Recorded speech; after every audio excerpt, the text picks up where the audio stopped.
The air in the transport shuttle tasted of ozone and recycled patience. Alara Vance felt the subtle vibration as the landing struts made contact with the permacrete of Fob Nightingale, a tremor that ran up through the deck plates and settled in her bones like an old memory. The hiss of the hatch hydraulics was a familiar sigh, a sound she'd heard on 1,000 different worlds in 100 different contexts. She was a woman of 63, though the fleet records listed her as a civilian contractor with no specified age. Her gray fatigues were devoid of rank or insignia, a deliberate anonymity. A fine, silvery scar cut a diagonal path from her left temple to the edge of her jaw, a pale riverbed on the weathered landscape of her face. As she stepped onto the landing pad, the thin metallic atmosphere of Erebus bit at her exposed skin. Fob Nightingale squatted in the center of a vast, dust-choked crater, a spiderweb of prefabricated modules and armored watchtowers connected by enclosed transit tubes. It gleamed with the self-satisfied sheen of new technology, all sharp angles and glowing conduits. Young soldiers, none older than 25, moved with the restless, arrogant energy of a predator species convinced of its own immortality. They were the 77th Orbital Infantry, the Crater Cats, and their swagger was part of the uniform. Her presence registered as an anomaly. A few of them glanced over, their eyes sweeping past her plain uniform and gray-streaked hair before dismissing her entirely. She was a ghost at their feast, an administrative error in their perfectly orchestrated world of tactical precision. She carried a single heavy-looking datapad case, its metallic shell scuffed and dented from decades of use. She didn't look at them. Her gaze was higher, tracing the lines of the perimeter fence, the placement of the automated phalanx turrets, the telltale shimmer of the energy shield emitters. Her expression was neutral, but her mind was a whirlwind of calculations, cataloging vulnerabilities. The turrets had a 6-degree blind spot on their downward traverse. The shield emitters were daisy-chained to a single primary power conduit. Amateur mistakes, costly ones. A squad jogged past, their heavy boots thudding against the deck. The sergeant leading them, a young man with a jawline as sharp as his attitude, misjudged the distance and jostled her hard, nearly knocking the datapad from her grip. He didn't stop, just threw a comment over his shoulder. "Watch it, Grandma. This is an active military zone, not a retirement community." His squadmates snickered. Alara didn't react. She simply shifted her weight, absorbing the impact with the practiced ease of someone who had weathered far worse collisions. She watched them go, her eyes lingering on the sergeant's pack. His gear was state-of-the-art, but his water canteen was clipped too low, an easy snag, and the strap on his pulse rifle was twisted. Little things were how you died out here. She made her way toward the command and control center, a squat, windowless bunker at the heart of the base.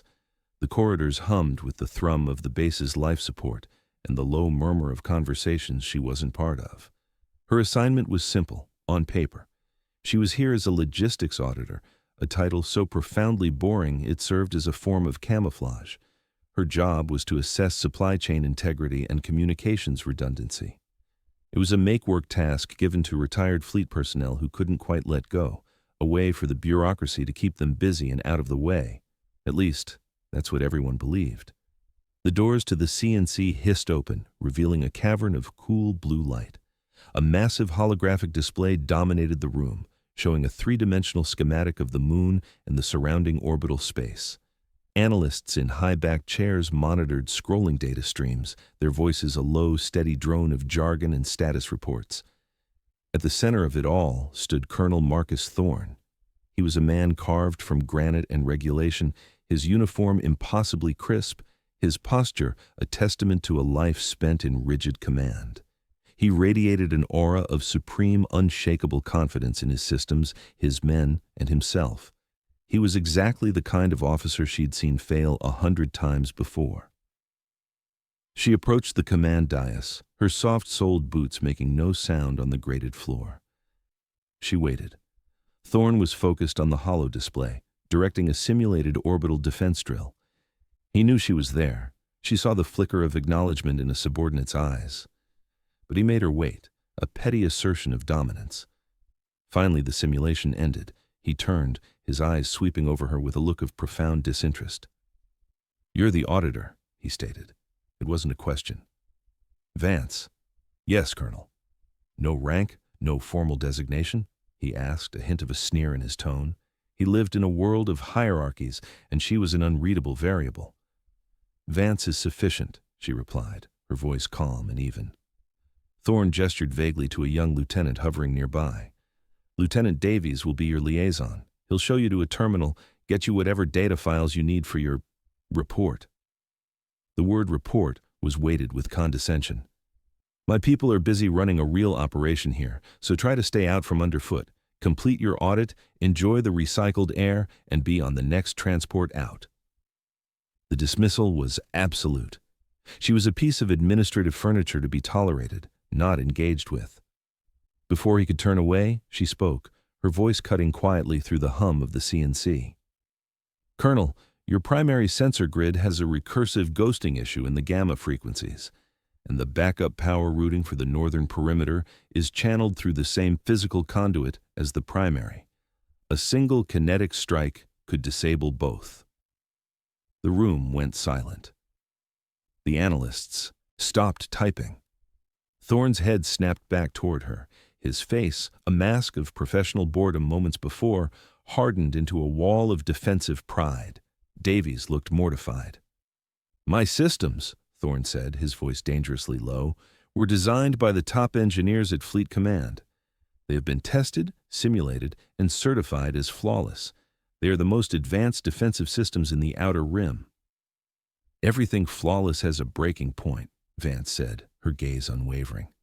"Hubris is a poor substitute for a secondary conduit." Thorne's jaw tightened. For a moment it seemed he might explode, but he reined himself in, opting for a more cutting form of dismissal. "Thank you for your input, Auditor. Your concerns are noted." He turned his back on her, a clear signal that the conversation was over. "Davies, get her out of my CNC." The young lieutenant scurried over, his face pale. "This way, ma'am," he whispered, guiding her toward a cramped alcove with a secondary terminal.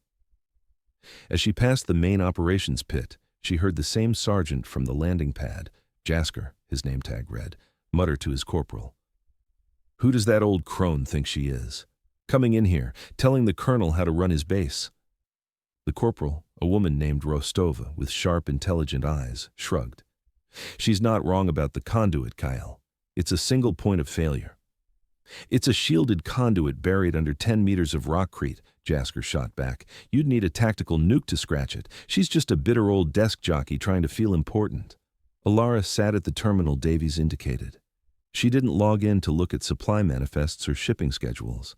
Instead, she accessed the base's original architectural schematics, files buried under layers of modern upgrades and security protocols. The system tried to block her, demanding credentials she shouldn't have. She bypassed them with a few lines of code that hadn't been seen in active use for 30 years. On the screen, the old blueprints bloomed to life, a ghost of a simpler, more robust design, a design she knew intimately. She spent the next 2 days walking the base, not as an auditor, but as a diagnostician.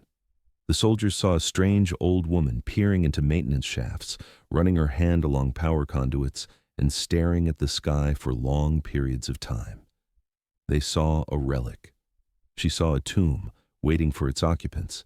The attack came without warning, not with the roar of incoming ordnance or the scream of klaxons, but with a sudden, suffocating silence. One moment, the CNC was a symphony of controlled data. The next, every screen went black. A collective gasp went through the room. Then, the emergency lights flickered on, casting the high-tech command center in a hellish, pulsating red glow. "Report!" Thorne's voice boomed, tight with shock. "Total communications blackout, sir," an analyst shouted, his voice cracking. "External and internal. The network is gone." "Main reactor is offline," another voice yelled from engineering. "We've lost primary power." "Defense grid is down. All automated turrets are unresponsive." Thorne stood frozen for a half-second, his perfect world shattering around him. His flawless systems, the bedrock of his confidence, had evaporated. He was blind, deaf, and defenseless. "Get it back online," he roared, his command a desperate plea against the encroaching chaos. "Reboot the primary server, reroute power from the auxiliary generators." But nothing worked. Every attempt to interface with their own systems was met with a digital wall. They were locked out of their own house. Outside, on the perimeter, the silence was broken by the sickeningly quiet thwip of kinetic darts and the choked-off screams of sentries. Ghostly shapes, barely visible shimmers in the dim starlight of Erebus, flitted between the buildings. They moved with an unnatural speed and precision, their attacks coordinated by a network the base's defenders could no longer access. They were being dismantled. Sergeant Jasker and his squad were caught near the northern perimeter, dispatched by Thorn in a panic to manually secure the auxiliary generator station. "Get that generator online, KL, now!" the colonel had screamed over a crackling hardline before it. 2 went dead. They were pinned down behind a row of supply crates, the air around them humming with the near misses of enemy fire.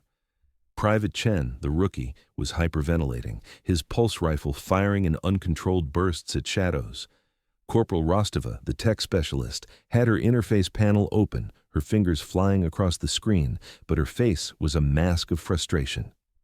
"It's no good, Sarge," she yelled over the din. "They're not just jamming us, they've hijacked the whole OS. It's a total root compromise. I can't even get a diagnostic prompt." A kinetic dart slammed into the crate next to Jasker's head, splintering the metal. He ducked, his heart hammering against his ribs. "Where are they? I can't see them." "They're using some kind of personal cloaking field," Rostova said, peering through a small gap. "I can only see the distortions when they move." Another thwip, and Chen screamed, clutching his shoulder where a dart had punched through his armor. He collapsed, whimpering. The squad's cohesion was breaking down. Jasker's arrogance had been stripped away, leaving behind the raw, primal fear of a young man watching his team get cut to pieces. They were blind, cut off, and bleeding out. Thorn's orders were useless. Their tech was useless. They were going to die here, in the dust, picked off by ghosts. While the command center descended into organized panic, and Jasker's squad huddled behind cover, Alara Vance was a portrait of calm. The moment the power died, she hadn't looked surprised. She had looked vindicated. She didn't run towards the CNC. She walked with a deliberate, unhurried pace in the opposite direction. She moved through the darkened, red-lit corridors, her steps sure and steady in the gloom. The chaos flowed around her like water around a stone. Her destination was a storage room in sub-level 3, a place marked on the modern schematics as decommissioned spares. The door was sealed with a digital lock, now dead and useless. Beside it was an old-fashioned mechanical wheel lock, rusted from decades of disuse. The soldiers of Fob Nightingale probably thought it was a decorative antique. Vance knelt, her fingers tracing the sequence of numbers worn smooth by time. She spun the wheel with a practiced touch, left, right, left. A heavy clunk echoed in the corridor as the bolts retracted. The room smelled of dust and sealed oil. It was a museum of forgotten technology. Instead of sleek touch panels and fiber optic cables, there were spools of thick copper wire, heavy vacuum-sealed comms units with physical dials, and bulky power packs that weighed 20 kilos apiece. This was the hardware that had been ripped out to make way for Thorn's flawless integrated system. To the young soldiers upstairs, it was junk. To Vance, it was a lifeline. She ignored the dust, her movements economical and precise. She located a portable field radio, an ANPRC-77, a model so old it was a legend. She slapped a fresh battery pack into it, the heavy click echoing in the silence. She found a set of hardwired diagnostic tools, a magnetic compass, and a roll of schematics printed on flimsy yellowed paper. They were the original blueprints of the base, the ones she had studied on her terminal, the ones she had designed. She made her way to a primary power conduit junction, a nexus of cables deep in the station's guts. The access panel was sealed, but she didn't need a keycard. A small, multi-headed driver emerged from a hidden pocket in her belt. 4 quick turns and the panel swung open. Inside was a mess of fiber optic lines and glowing processors, Thorn's modern network. But behind them, bundled and tied off, were the old copper hardlines, thick as her thumb. The installation crews had been too lazy to pull them out. Another costly mistake. She unclipped a small hand-cranked generator from her kit and attached 2 alligator clips to the old lines. She began to crank, a low whirring sound filling the space. A small green light flickered to life on a dusty terminal nearby, a terminal that wasn't connected to the main network. It was a direct maintenance node for the base's most fundamental systems. Her fingers, nimble and sure, flew across the physical keyboard. Lines of green blocky text scrolled across the monochrome screen. She wasn't rebooting Thorne's compromise system, she was bypassing it entirely. Reroute P4. OAK geothermal. Isolate sector E7912. Activate magnetic rail defense. Array manual target. Deep within the base, ancient relays, untouched for years, slammed shut with loud metallic bangs. Power, raw and unfiltered from the AD geothermal tap deep below the moon's surface, surged not into the main grid, but into a secondary network of hardened, isolated systems. On the northern perimeter, a set of massive, ugly magnetic railgun turrets, long thought to be decorative monuments to a bygone era, hummed to life, their barrels glowing with faint blue energy. Vance clipped the handset of the old PRC-77 to her fatigues. She thumbed the dial to a frequency she knew by heart, one reserved for total strategic failure, a frequency that wasn't on any of the new charts. "Sergeant Jasker," her voice crackled over the radio, devoid of static, cold and clear as ice. "This is Vance. Do you copy?"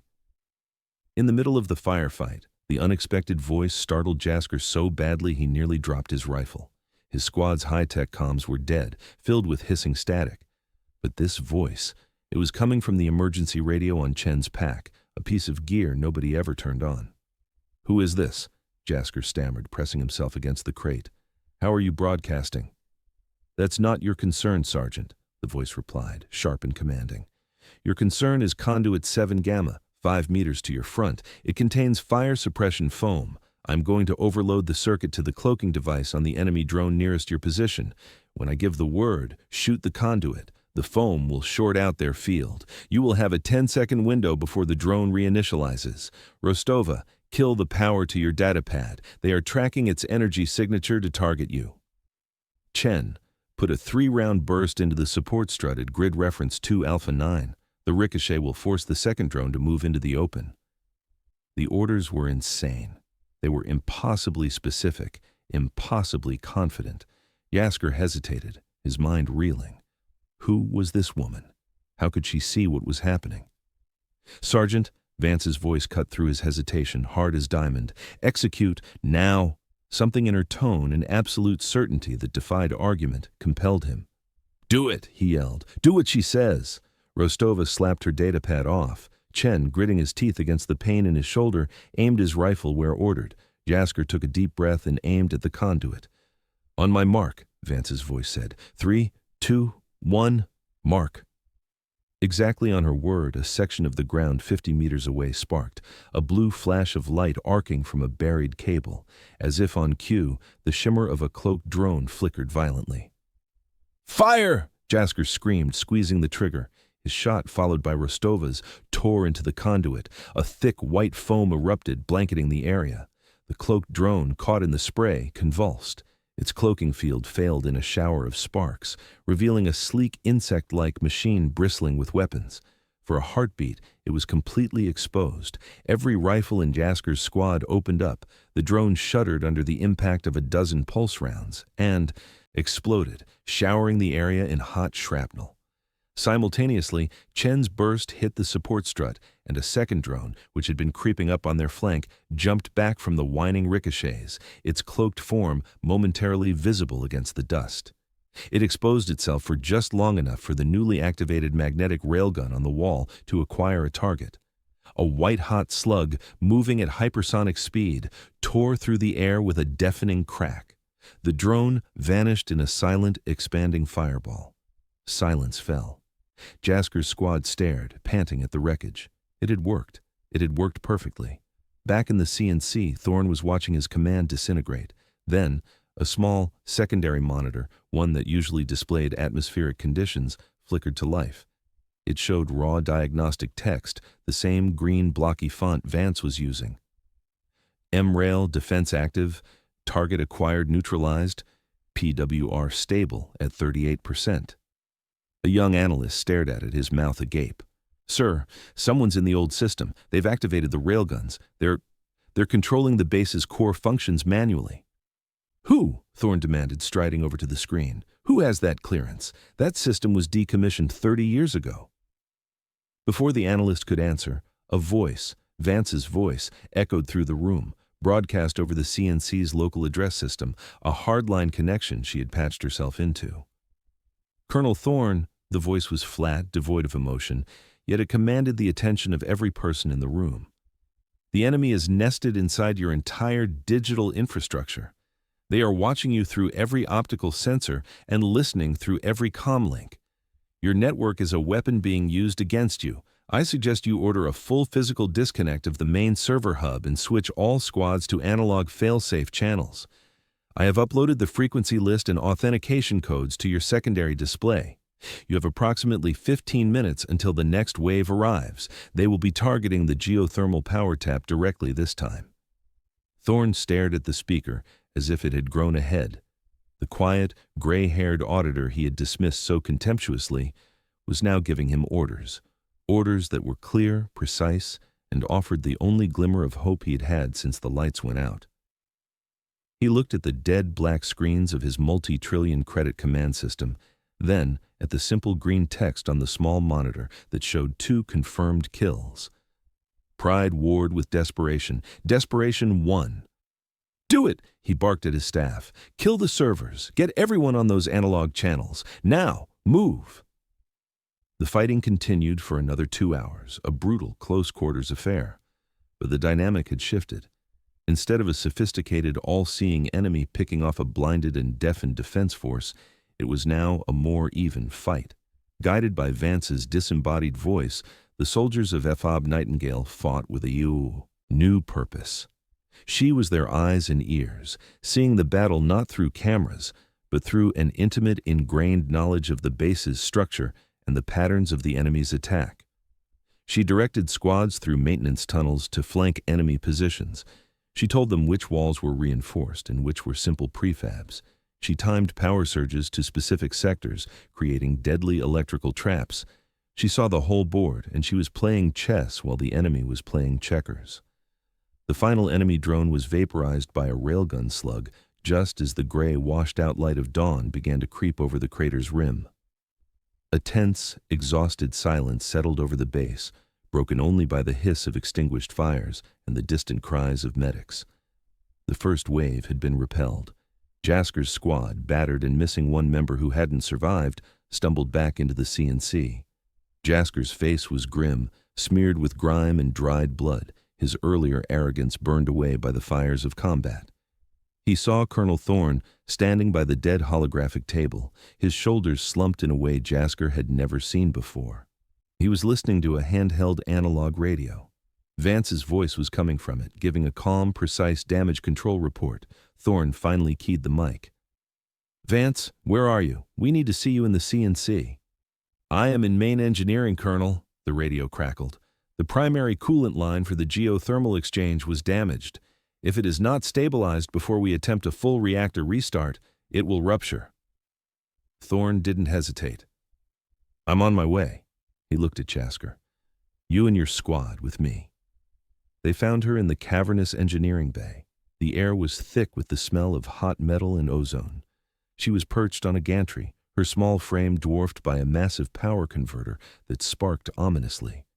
Her hands, covered in grease, moved with a surgeon's precision, deftly rewiring a bypass circuit using a set of old, heavy tools.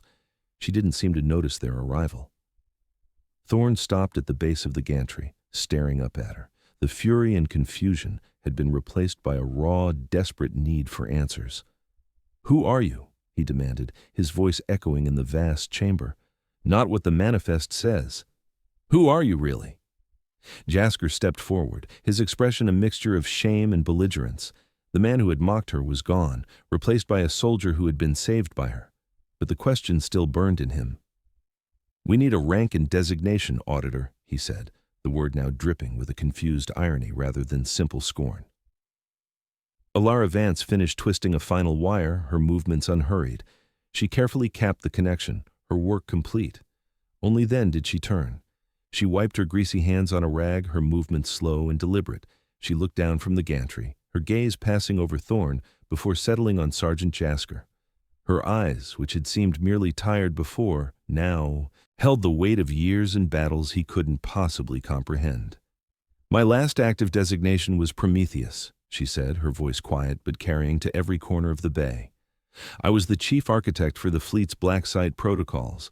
I wrote the doctrinal manuals on asymmetric warfare and crisis response for the entire Outer Rim Command." She paused, letting the words sink in. Corporal Rostova, the tech specialist, gasped. A look of dawning, horrified recognition spread across her face. Vance's eyes remained locked on Jasker. "You asked for my rank, Sergeant?" The engineering bay was utterly silent, save for the hum of the emergency power. Jasker couldn't speak. He could only stare up at the old woman who had just saved his life.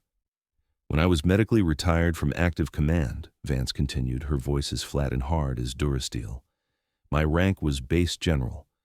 I was the commanding officer of the Erebus Sector Strategic Command. This moon, this rock you're standing on, it was my first deep space command post, long before Colonel Thorne's chrome and glass was bolted onto it. I built this place with rockcrete, copper wire, and grit. The revelation was a physical shockwave. It hit Jasker with the force of a body blow, knocking the air from his lungs. The old woman, the grandma, the auditor, a general. Not just any general, but a legendary one. Prometheus was a name whispered in the academies, a ghost in the machine, the architect of the very systems they were trained on. Thorne's flawless base was just a shiny facade built on the bones of her masterpiece. A profound, crushing silence descended upon the men in the engineering bay. The world had just been reordered, the foundations of their reality turned to dust. Sergeant Callan Jasker, the cocky, swaggering crater cat, felt a hot flush of shame so intense it made him dizzy. Every dismissive glance, every snide comment, every ounce of condescension he had shown her replayed in his mind, each one a fresh, sharp stab of humiliation. He looked at the floor, at his boots, at anything but the woman on the gantry. He felt like a child who had just thrown a rock at a god. It was Corporal Rostova who found her voice first, a choked whisper filled with an almost religious awe. "Prometheus, you wrote the Cerberus cipher, the encryption standard for deep-range stealth communications." She took a half-step forward, her eyes wide. "It's required reading at the Signals Intelligence Academy. They teach it as a foundational text. The author is listed as classification redacted." Vance gave a single weary nod, the barest acknowledgement. It wasn't a confirmation meant to impress. It was a simple statement of fact. Colonel Marcus Thorne, a man whose entire identity was built on the rigid scaffolding of rank, protocol, and authority, stood ramrod straight. The defensive arrogance, the dismissive pride, it all melted away, replaced by the stark, unequivocal deference of a subordinate in the presence of a true superior. The regulations were seared into his soul. A retired officer of general rank, when reactivated by a crisis situation, reassumes command authority over all active duty personnel present, regardless of their current posting. He was no longer the commander of Fob Nightingale. He was a field officer in the presence of his theater commander. His movements were sharp, precise, utterly reflexive. He snapped to attention, his back rigid, his hand coming up in a salute so crisp it seemed to cut the air. "General," he said, his voice clear and formal, stripped of all its earlier condescension, "my apologies. Command of this facility is yours." Jasker, startled by the colonel's sudden movement, looked up. He saw the salute, heard the words, and his training finally overrode his shame. He fumbled to follow suit, his own salute clumsy and uncertain. He brought his hand to his brow, but he still couldn't meet her eyes. Private Chen and the other soldiers with them, their faces a mixture of shock and awe, slowly, one by one, came to attention. The sound of their boots clicking together on the metal floor echoed in the silent bay. They stood, saluting the unassuming woman in the grease-stained fatigues, their new reality settling in around them. The sun of the Kepler 186 system was now fully above the crater rim, its harsh, unfiltered light pouring into the ravaged base. The long, stark shadows of the night were gone, replaced by a pitiless daylight that exposed every scorch mark, every piece of wreckage, every fallen soldier. A second attack was inevitable. The enemy had been bloodied but not broken. They would adapt, and they would return. Alara Vance, now General Vance, stood before the main holographic display in the CNC. It was no longer black. She had routed a direct feed from the old analog sensors to the display, bypassing the compromised network entirely. The image was grainier, less refined than the crisp tactical art Thorne was used to, but it was real. It showed troop dispositions and power levels and structural integrity reports as raw, unadorned data. It was truth, not a simulation. Thorne stood beside her, but a half-step behind, his posture that of an executive officer, not a commander. The other analysts and officers in the room moved with a new, quiet efficiency. The frantic panic was gone, replaced by a grim, focused energy. They had a leader. "Colonel," Vance said, her voice never rising above a conversational tone, yet it cut through the low hum of the room. She didn't look at him, her eyes fixed on the display. "Status of Jasker's squad." "Rearmed and redeployed to the western perimeter, General," Thorne replied instantly. "They're holding the breach near Airlock 3. Medics have stabilized Private Chen." "Good. The enemy will likely feint at the main gate to draw our heavy assets, then punch through that western breach. They know it's our weakest point," she said, tapping a section of the map.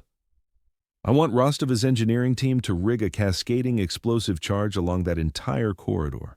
On my command, they will blow the passage, seal it permanently." "Understood, General. It will trap our own forces on the other side," Thorne noted, not questioning, merely clarifying. "Sergeant Jasker and his squad are not coming back through that passage," Vance stated simply. "Their exfiltration route will be through the primary ventilation shaft.